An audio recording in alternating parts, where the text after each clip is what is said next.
Boyfriend के हाथों बर्बाद होने वाली लड़की की कहानी। हिस्सा अव्वल, मासूम ख्वाबों की दुनिया। राबिया एक खूबसूरत, नेक सीरत और ज़हीन लड़की थी। इसके वालिदैन ने उसकी परवरिश इस्लामी उसूलों के मुताबिक की थी। वो एक मुतवस्सित घराने से ताल्लुक़ रखती थी, जहां इज्जत सबसे बड़ी दौलत समझी जाती थी। यूनिवर्सिटी में दाखिला लेने के बाद राबिया की दुनिया बदलने लगी। नए माहौल, नए लोग और रंगीन ख्वाबों ने इसके ख्यालात में तब्दीली पैदा की। वो अपनी पढ़ाई में मेहनती थी, मगर दिल के किसी कोने में मोहब्बत की ख्वाहिश भी पलने लगी थी। यही उसकी मुलाकात अदनान से हुई। अदनान एक खुश शक्ल और चर्ब जबान लड़का था, जो हर लड़की को अपने अल्फाज के जाल में फंसाने का हुनर जानता था। वो राबिया से मीठे बोल बोलता, मोहब्बत के दावे करता और उसे यकीन दिलाता कि वो इसकी जिंदगी की सबसे कीमती चीज है। इब्तिदा में राबिया मुहतात रही, मगर अदनान की मोहब्बत भरी बातों और मुसलसल तवज्जो ने उसे आहिस्ता आहिस्ता उसके करीब कर दिया। वो उसे मेरी जिंदगी, मेरी दुनिया जैसे अल्फाज कहकर खुद पर निसार कर देता था, और राबिया उन अल्फाज को हकीकत समझने लगी। हिस्सा दोवम, गुनाह की रात। एक दिन अदनान ने कहा, हमेशा साथ रहने के लिए कुछ कुर्बानी देना पड़ती है, क्या तुम मुझ पर इतना भरोसा नहीं करती? राबिया, जो पहले ही इसकी मोहब्बत में गिरफ्तार हो चुकी थी, ये अल्फाज सुनकर कमजोर पड़ गई।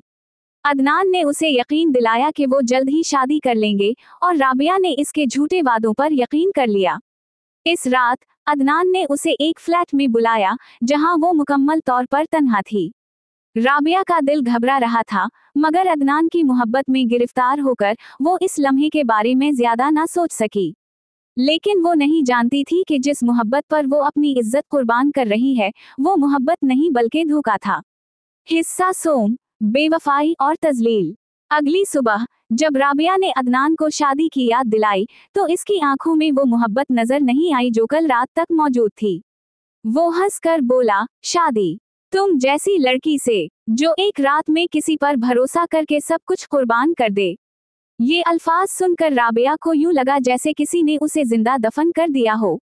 वो अदनान की मोहब्बत को सच समझ बैठी थी, मगर हकीकत में वो सिर्फ एक खिलौना थी, जिसे इस्तेमाल करके फेंक दिया गया था।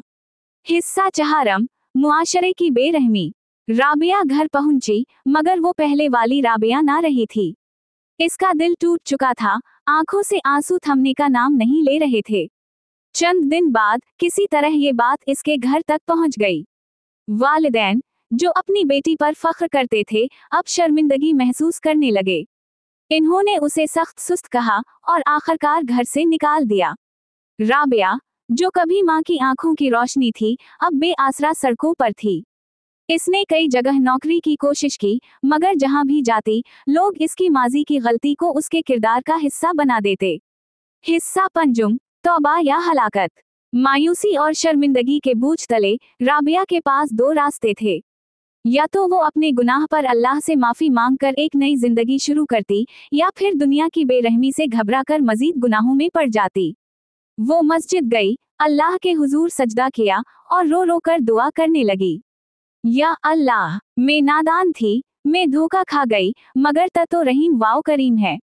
मुझे मुआफ कर दे, मेरी तौबा कबूल कर ले। मगर मुआशरा इतना रहम दिल ना था। इसे हर जगह तजलील और तने ही मिले।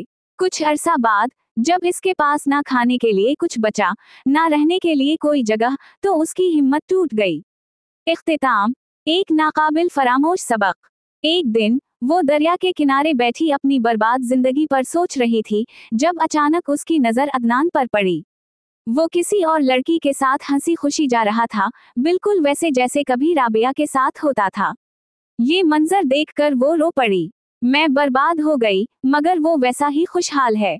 मायूसी और शर्मिंदगी के आलम में उसने दरिया में छलांग लगा दी।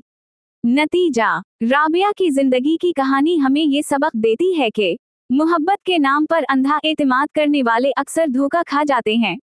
गुनाह वक्ती होता है, मगर इसके नताइज जिंदगी भर का रोग बन सकते हैं। अगर गलती हो जाए, तो अल्लाह की तरफ रुजू ही निजात का जरिया है, ना कि दुनिया की बेरहमी से मायूस होना।